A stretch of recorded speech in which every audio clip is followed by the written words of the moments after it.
ఓం నమ శివాయ. ప్రస్తుతం మనం ఉన్న శివాలయం వేలూరులో ఉన్న విరింజీపురం గ్రామంలో ఉన్న మార్గబండేశ్వర స్వామి శివాలయం. చాలా పురాతనమైనది. ఈ ఆలయాన్ని ఇప్పుడు చూడడానికి వెళ్తున్నాము.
நல்லா இருக்கும். எல்லா கோயிலில் எல்லாம் சாமி கூட சிவனை பார்க்கலாம்ல டெய்லி.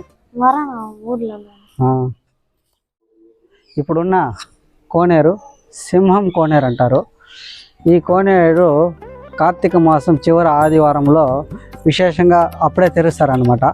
ఆ రోజు కానీ ఈ కోనేరులో భక్తులు వచ్చి స్నానం ఆచరిస్తే వాళ్ళ ఆరోగ్యం కావచ్చు, సంతానం కావచ్చు, వివాహం కావచ్చు, అన్ని రకాల కోరికలు నెరవేరుతుందంట. సో అది ఏ రోజు అంటే కార్తీక మాసం చివరి ఆదివారం, తమిళ కార్తీక నెల చివరి ఆదివారం రోజు ఈ కోనేరు ఓపెన్ చేస్తారు.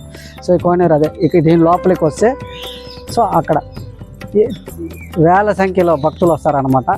మనం చూసి ఇరుకు లేకుండా ఆ కోనేరులో స్నానం చేస్తే మనం ఏమనుకుంటామో ఆ శివుడు అనుగ్రహిస్తాడు. అదే రోజు ఈ కోనేరులో ఉండే నీటిని కూడా స్వామివారికి అభిషేకిస్తారన్నమాట. అభిషేకం అయిన తర్వాతనే ఈ విశేష కార్యక్రమాలు జరుగుతుంది. అదే కాకుండా ఇక్కడ అమ్మవారి గర్భగుడి పక్కన ఒక సొరంగ మార్గం ఉందంట. అది అక్కడి నుంచి వేలూరు కోట వరకు ఉందని కూడా భక్తులు చెప్తున్నారు. సో ఈ గుడిలో చాలా రహస్యాలు ఉన్నాయి. నాకు తెలిసిన విషయాలు మీకు చెప్పడం జరిగింది. అతి పురాతనమైన శివాలయం. ఈ శివుడిని దర్శిస్తే మనకు ఆరోగ్యకరమైన సమస్యలన్నీ కూడా తొలగుతాయనేదే ఈ శివాలయం ఒక విశిష్టం.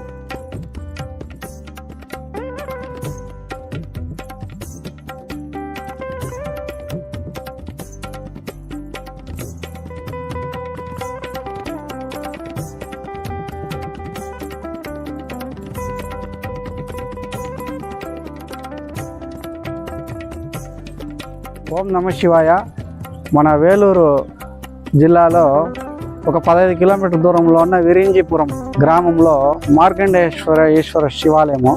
ఆ శివాలయంలో ఒక విచిత్ర సంఘటన ఏమంటే తమిళ్లో మణి కార్తికలు అంటారు. అంటే సమయాన్ని చూపించడం అన్నమాట. మన పూర్వీకులు సమయం చూపించడాన్ని కూడా మన పూర్వీకులే చూపించారన్నది ఇంత వాస్తవము. బ్రిటిష్ వాడు వచ్చి మేము కనిపెట్టాము అని చెప్పడం దౌర్భాగ్యము. చూడండి ఈ పుల్ల ఇక్కడ పెడితే అదే ఈ పుల్ల ఈడ పెట్టిన వల్ల ఈ పుల్ల నీడ ఈ పుల్ల యొక్క నీడ కరెక్ట్గా 4-5కు మధ్యలో ఉంది. అంటే ఇప్పుడు సమయం వచ్చి ఎగ్జాక్ట్లీ 4:30 అవుతా ఉంది. సో ఈ పుల్ల పెడితే ఆ నీడ ఎట్లా పడుతుందో ఆ సమయం అనేది చూపిస్తుంది అనమాట. ఎంత గొప్ప విషయం అంటే ఎంత టెక్నాలజీ ఆ కాలంలో ఉందనేది ఇప్పుడు చూపించడం జరుగుతూ ఉంది. చూడండి ఇప్పుడు సమయం కరెక్ట్గా 4:30. ఆ 4:30 కరెక్ట్గా చూపిస్తుంది. ఈడ ఈ పుల్ల పెడితే ఆ పుల్ల నీడ వచ్చి ఏడ పడుతుందో ఆ సమయం కనిపిస్తుంది. కింద వాంగో ఈ వీడియో దీని పేరు టైమింగ్ స్టోన్ అంటారు. అంటే సమయాన్ని చూపించే రాయి అన్నమాట. చాలా గొప్ప అండి. பேருக்க என் பேர் ஞான சுந்தரி. நீங்க இதே ஊர்ல இருக்கீங்க? இதே ஊர் தான். இந்த கோயில்ல ஒரு விசேஷம் சொல்றாங்க. சிவன் வந்து சாஞ்சி இருப்பாருன்ட்டு அது ஒரு விஷயம் சொல்றீங்களாக்கா? அது தலப்புராணம் வந்து மார்கபந்தீஸ்வரர் மார்கபந்துக்கும் மரகதாம்பிகைக்கும் ஒரு அம்மா அப்பா ஐயரும் அந்த அம்மா மாமியும் இருந்தாங்க. அவங்களுக்கு ஒரு குழந்தை பையன். அவங்க அம்மா அப்பா வளர்ந்துனே இருக்க சொல்ல அவர் வந்து அபிஷேகம் பண்ணின்னு இருப்பாரு மார்கபந்த மரகதாம்பிகைக்கு. அது முடிஞ்சு ஒரு சமயம் அவருக்கு உடம்பு முடியாம போற சமயத்துல ரொம்ப படுக்க சீக்கா இருந்து இது பண்ணிட்டு குழந்தை அவரு இதாயிட்டாரு. அதுக்கப்புறமா பையன் என்ன பண்ணான், அப்பா இல்லை எப்படி அபிஷேகம் பண்றது, மார்கபந்தீஸ்வரரு உனக்கு எங்க அப்பா சேவை பண்ணின்னு இருந்தாரு, இப்போ யாரும் இல்லை, நான் தான் உனக்கு சேவை பண்ணணும்னு கார்த்திகை மாசத்துல 4 கடை ஞாயிறு நடக்கும். அதுல கடைசி ஞாயிறுல வந்து அவருக்கு வந்து தீர்த்தவதி குளம் இங்க இருக்குது திருக்குளம். அந்த திருக்குளத்துல இருந்து யாகம் வளர்த்தி தண்ணி எடுத்துக்கின்னு அந்த குழந்தை தலை மேல வச்சு எடுத்துன்னு வராங்க. ஊர் மக்கள் எல்லாம் வந்து எடுத்துன்னு வந்து அவருக்கு அபிஷேகம் பண்றதுக்கு அந்த குழந்தைக்கு மார்கபந்தீஸ்வரர் என்ன பண்றாரு, சின்ன பையனா இருக்கிறானே அப்பா பண்ணின்னு இருந்தாரு, அந்த இது குழந்தை எடுத்துன்னு வந்துறான்னு அப்படியே தலை வளைஞ்சி கொடுத்தாராம் அபிஷேகம் பண்ணு. அதுதான் தலை புராணம் மார்கபந்து மரகதாம்பிகைக்கு. எனக்கு தெரிஞ்ச என்னன்னா இத்தனை நாள் அப்பா பண்ணியிருந்தாரு, அவர் ஹைட்டு சரியா போகுது, நான் சின்ன குழந்தை எப்படி நான் பண்றதுன்னு அழுதாக்கா அப்போ இந்த அவருக்கு அப்புறமா தான் இவரு பையன் வந்துட்டு அப்பா இல்லையே அப்பாவுக்கு பதில் நான் பண்ணணும், உனக்கு நான் பண்ணணும், எனக்கு ஹைட்டு அழுதாக்கா அப்போ அவரு சாஞ்சாரு. அழுவெல்லாம் இல்ல, அவர் எடுத்துன்னு போய் இது பண்ண சொல்லவே அவர் சாஞ்சி கொடுத்தாராம். சாஞ்சாரு அப்பா சேவை நான் பண்ணணுமே மார்கபந்தீஸ்வரா, நான் அபிஷேகம் உனக்கு பண்ணணும் அப்படின்னு சொல்ல அவரு மார்கபந்தீஸ்வரர் வளைஞ்சி கொடுக்கிறாரு குழந்தைக்கு, அபிஷேகம் பண்ணு சுவாமி அப்படின்னு. அப்போ வளைஞ்சவர்தான் அப்ப வந்து வளைஞ்சி கொடுக்கிறாரு. அதுதான் தல புராணம் மார்கபந்து மரகதாம்பிகை வந்து. வேற என்ன விசேஷம்? வந்து இது இருக்குது பனைமரம் 2, அதுவும் தல புராணம் தான். அந்தாண்டிக்கா நாகமரம் இருக்கு, நாகலிங்க மரம். அங்க ஒரு பெரிய சிங்கம் காரைக்கால் அம்மையாராண்ட நாகலிங்க மரம் இருக்குது. அது ஒண்ணு.